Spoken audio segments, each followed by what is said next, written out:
Welcome to Trend-Adjusted Exponential Smoothing Method. If you liked exponential smoothing models, this is even more fun because now we incorporate a trend, and the trend is itself an exponential smoothing model. Sometimes this trend-adjusted exponential smoothing method is called the double exponential smoothing method because not only do we use the exponential smoothing method to find an average or a forecast for the series or for the data, but we also use the exponential smoothing model to find a value or a forecast for the trend.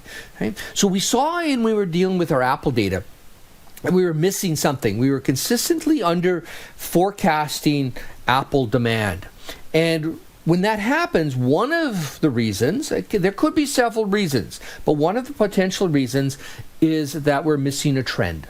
Okay? And that means that trend can be, trends are just a systematic or an overall pattern change. Either the pattern, the overall pattern is up or the overall pattern is down. Now, there could be fluctuations as you go up, and it could be fluctuations as you go down.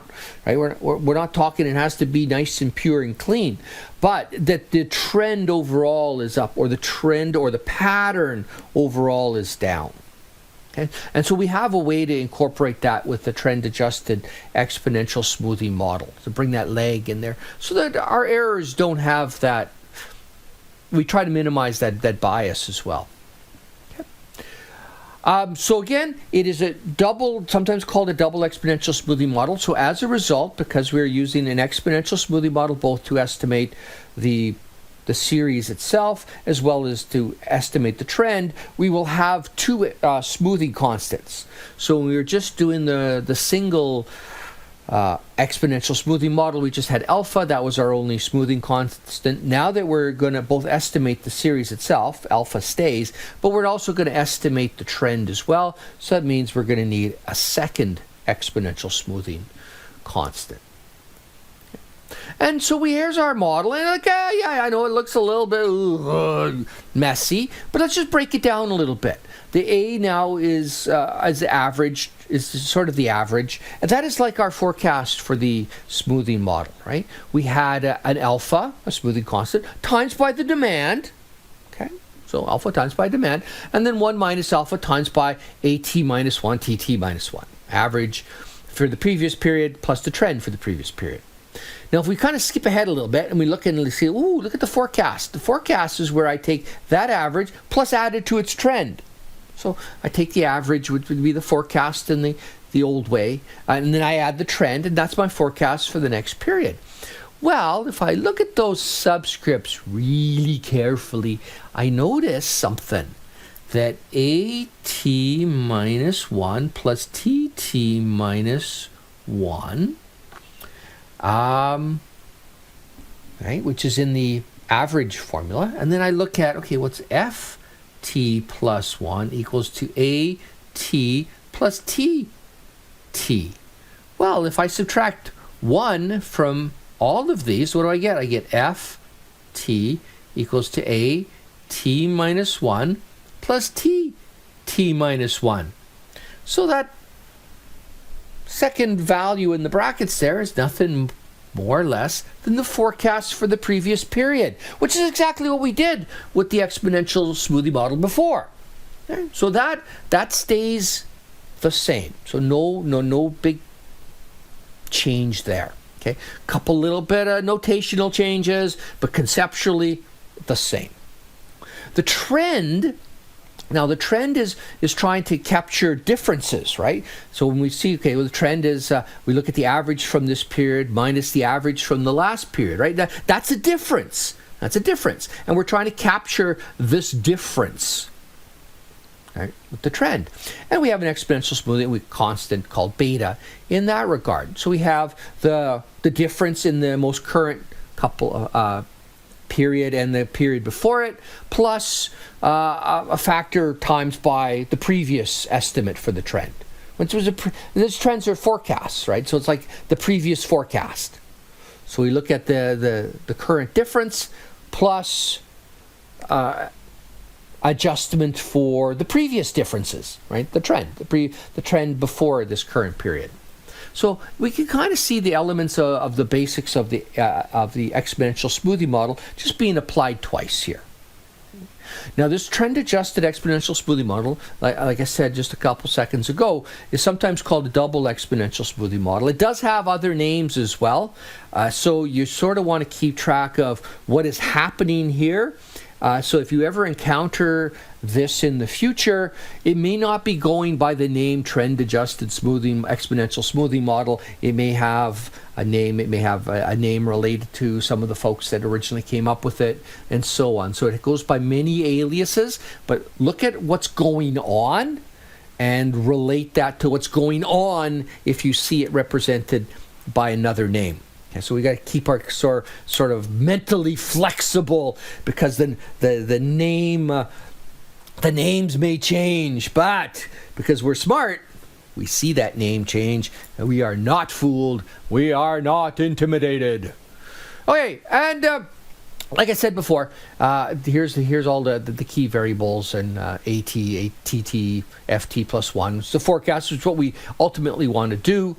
Sometimes when we look at these little formulas, we go, holy cow, big brain sweat to get the A, big brain sweat to get the T, and we forget I got to add the two of them up to get the forecast, which is what I want in the first place, because, after going through the brain sweat to find the average and going through the brain sweat to find the trend, you forget the little easy step that's the most important of it all, and that's just to add the two of them together to get that forecast.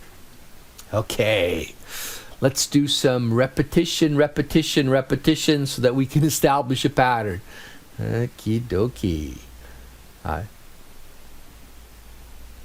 Okay, there we go. Let's go up to the previous slide so we can move things around and see what's going on. Okay, so first step in this process is where can I start? Where can I start in all this? And it becomes a little tricky in that regard.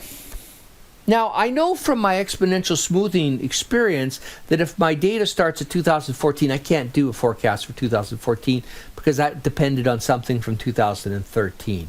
And then I start to think, well, can I do a forecast for 2014 with this model? And I go, I'm not sure, right? And so I look, hey, what's that forecast for 2015 look like? Well, that requires an average from 2014 plus the trend from 2014. Okay. The average from 2014, I see, depends on and it will depend on a forecast for 2013, right? I'm just looking at my formula here. Nothing more than looking at that formula. And the trend itself will also depend on averages from 2000 and it'll depend on an average from 2014 and an average from 2013. Okay, so that's a little tricky here because I don't have that 2013 data. I can make sort of a fudge thing for the forecast for 2014, but I'm starting to get a little bit iffy, and then I like to have a little extra. How would I come up with a trend, right? I think of a trend as differences. I'd like to find the difference between something, so maybe the difference between two demands to sort of get things rolling, so that I sort of have some idea. I could start this in 2014, but I would be making big leaps as far as both the AT. Okay, I can do that. And then I got to make another big leap as far as the TT. And I go, maybe I don't want to do that. And this is all judgment. I'm not saying this is the best way to do it, but I like to kind of maybe have at least two demands so that I can see what that differences look like between those two demands, so I can come up with maybe a more reasonable starting point for the trend. It's not going to be the correct starting point for the trend, but maybe a little bit more reasonable than just making something up. But again, judgment method can still apply when we can start one period earlier if we like. Okay, we'd be making a lot of judgments. So let's look at making a forecast to start off with 2016, right? And that way I'll have a little bit more input on the trend, right? Because I'll be able to then look at the difference between revenue in 2014 and revenue in 2015, and get at least an initial non-murky estimate for what the trend could possibly be. So to find the forecast for 2015, I still need an average for forecast for 2016. I need an average for 2015.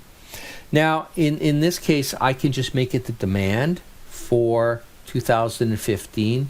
This is sort of just our bootstrap starting point. No matter what we do, we need to have some starting point that involves us making some leap of judgment, or in this case, sort of like a naive model estimation. And we can't get around that. I'm just trying to minimize how much of this we have to do for the trend, okay? So again, there's judgment involved in this. So, and we can make that equal to, what was the demand for the 2015? 233.72. Our trend for 2015, we'll just make it for the difference in demand. So the demand for 2015 minus the demand for 2014, which equals to 233.72 minus 215.64. Just remember, these are all in billions of dollars. And the trend is $18.08 billion. Okay.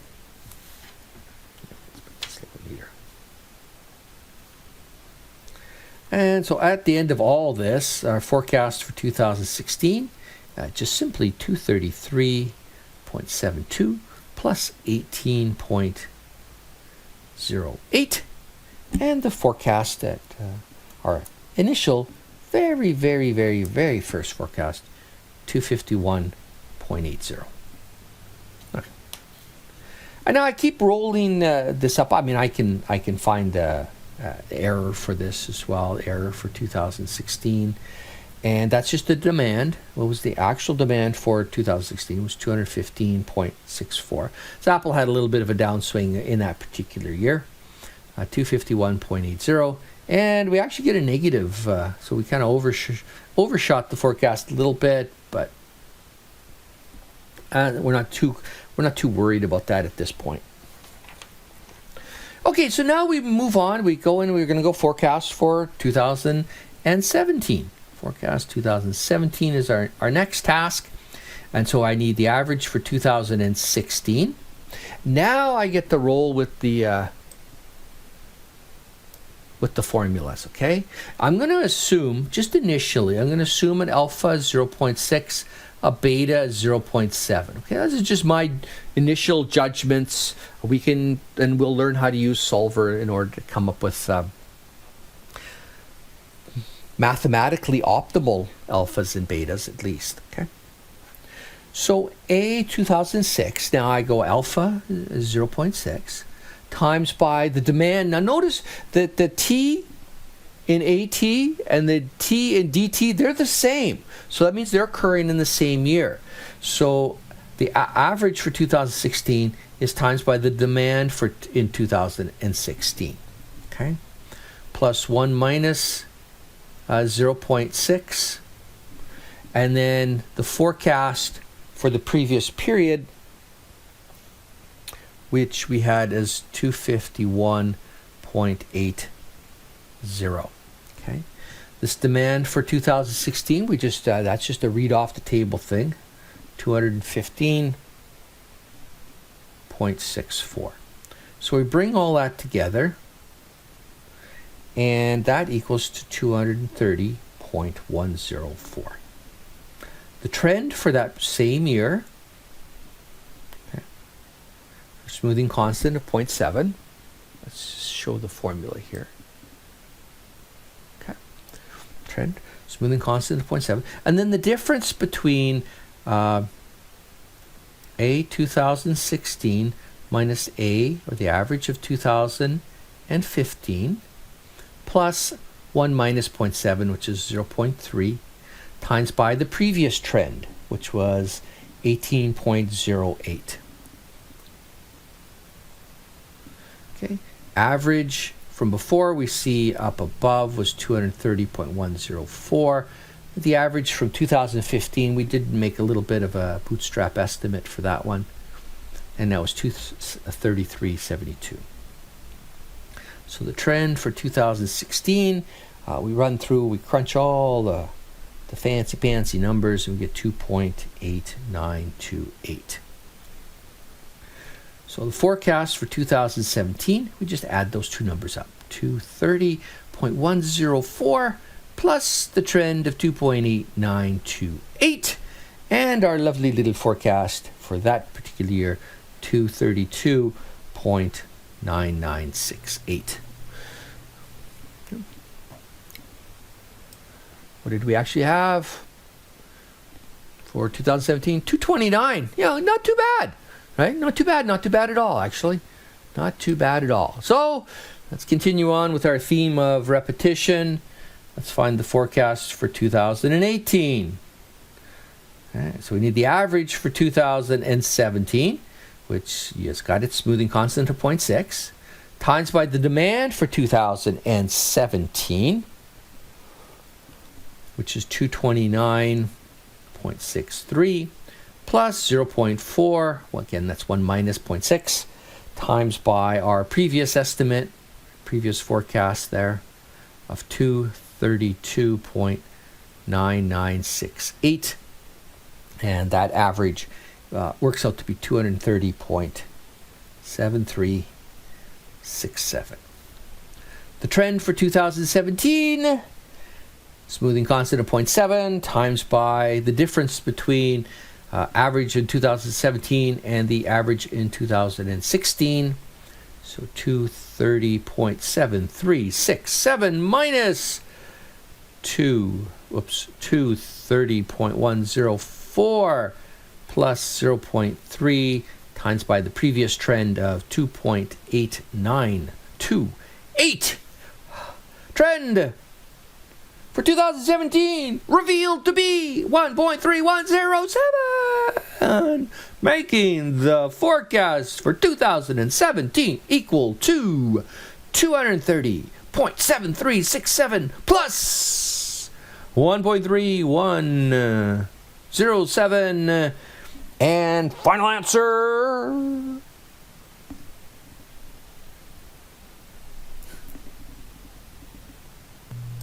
suspense is killing me! 232.0474. There's lots of moving parts in there. Trust me, real easy to make a silly mistake in all this, by the way. All right. Next step. We've got our forecast for 2018. Right, 2018. Now we want our forecast for 2019. Forecast 2019. To find that, I need the average for 2018. And that is 0.6 times by 265.6.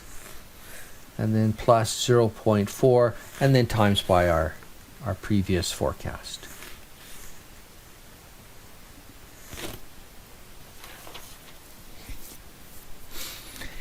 That number equals to 252 point, that is a 2 by the way, 179.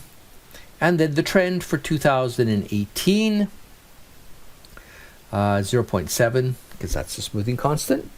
The differences between the two averages, so the 252.179 from before minus the 230.73, if I could only write, 7367, plus 0.3 times by the previous trend of 1.3107. trend for 2018 revealed to be 15.4028, making our lovely 2019 forecast equal to 252.179 plus 15.4028. Grand total is 267.582. How did we really do? Inquiring minds want to know. Forecast, 260 is real. 267 is our estimate. Not bad. All right. Let's continuing on with our lovely scale of repetition. Forecast for 2020. Who could forecast anything in 2020? Anyway, average 2019 is 0.6 times by the demand in 2019 of 274.52 plus 0.4 times by the previous forecast. Oops. I skipped it here. Sorry, my bad. I've got it all written down, but all these numbers flow together. 0.6 times by 261.7, which is the actual demand for 2019. Ooh, jumped the gun there. And then 0.4 times by the previous forecast, 267.582. And then the average for 2019, 263.1348. The trend for 2019, that ever-changing trend, 0.7 times by, again, the difference between the average in 2019, which we just calculated, minus the average in 2018, which we see calculated just a little while ago, and then added to 0.3 times by the previous trend, previous trend being $15 billion and a little bit of change.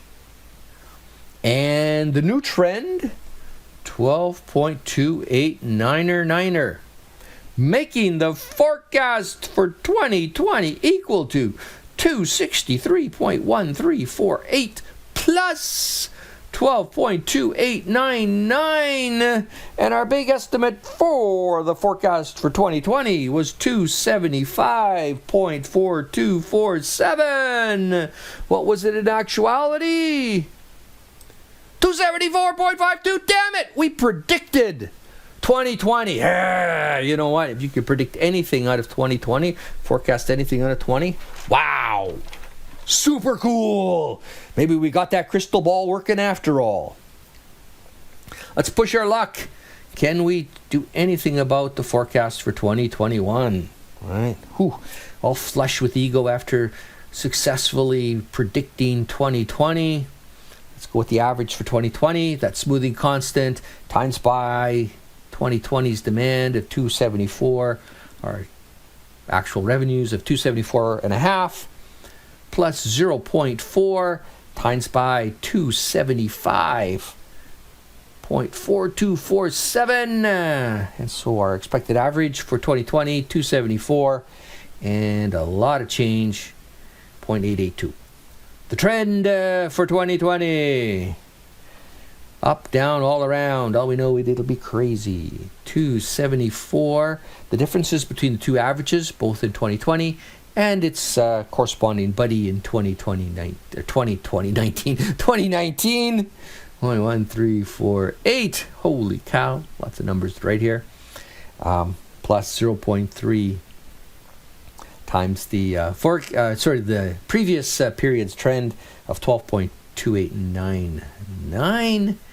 Trend for 2020 still up by almost $12 billion, making our fearless 2021 forecast equal to 274.882 plus 11.91.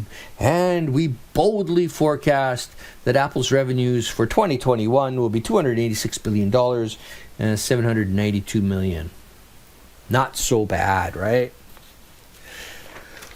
Now, okay, a lot of repetition, a lot of brain sweat. We started to see the flow of how things kind of work together. But what's really neat, If you thought that was neat, what's really neat about the trend-adjusted exponential smoothie model is we can make predictions not just for 2020, we can make predictions for 2022. Right? Before, with the exponential smoothie model, we were really restricted to making predictions in the next period. Okay. So if we had information up to 2020, we could predict 2021, but we didn't really have the quant tools to predict 2022. Trend-adjusted smoothie models, we do. We just take the 274, right, the average, plus, because now when we went 1 year into the future, we multiplied the trend by 1. If we go 2 years into the future, we multiply that trend by 2.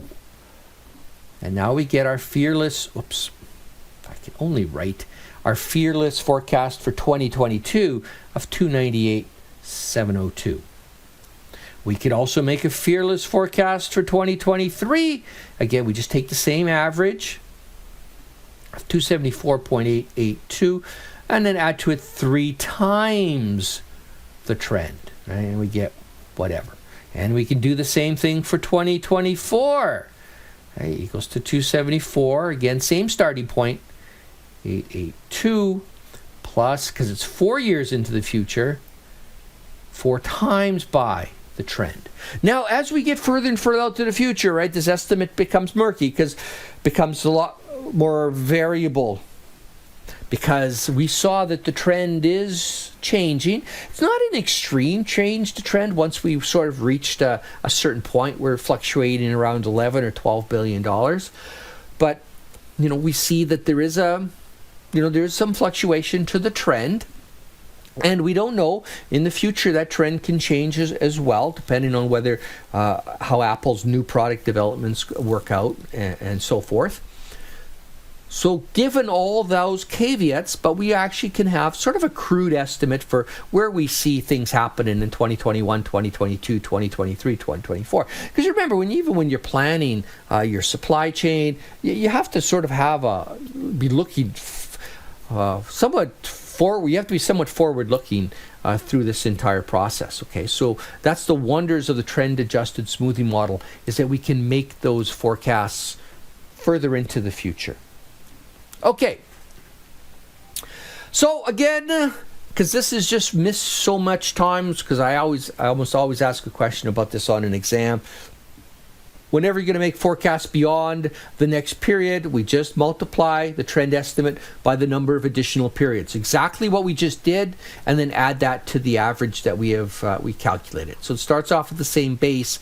We just multiply the trend by a different value, depending on how far into the future we're going. So that's important, right? That's very, very important. Okay.